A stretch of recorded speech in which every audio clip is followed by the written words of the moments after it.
Hello and welcome. Today we're going to take a look at the impact of coronavirus or COVID-19 on the world economy. It's worth saying that at this stage, with the level of incidence across both China and indeed the wider global economy, it's difficult to know with any great precision how this will impact growth in the near term, corporate earnings, and indeed the response function of policymakers, particularly central banks. But today, given the information that we do know thus far, we'll take a look on the likely market response and indeed the policy response and how investors should position themselves in the event that coronavirus takes a more impactful process on the world economy. So first thing to say is that the coronavirus, since it was announced in Wuhan in China,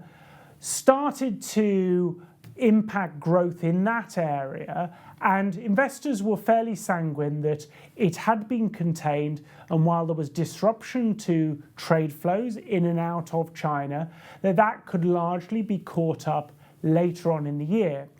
There has been in recent days more information around the potential spread to other jurisdictions and real questions marks over whether asymptomatic transfer, so effectively the ability of people who are infected to transfer it to other people without having shown symptoms, there is greater suggestions that that is happening outside of China, and therefore a bigger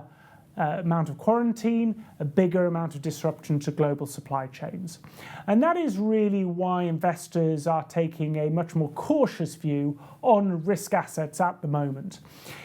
It is the classic safe havens of the Japanese yen, the Swiss franc, gold, and actually the US dollar that has actually attracted the bid of investors who are uncertain on how the coronavirus will scale from here, the degree to which supply chains will be disrupted, and I think crucially picking up on the response function from central banks, including the Federal Reserve, whether coronavirus will be deflationary from the pathway of the US dollar appreciating and that weighing down on US inflation, or indeed being inflationary and in an environment where supply is constrained, there is a scarcity of product, both within the supply chain and final consumer products, whether that will actually push up prices.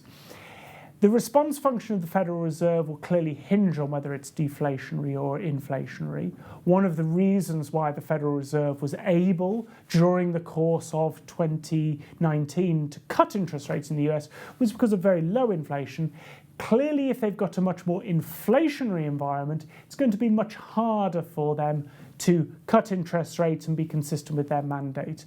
At this point, our own view is that the precedents of SARS and Ebola, previous events that have verged on being global pandemics, have largely impacted global equity markets for about a quarter.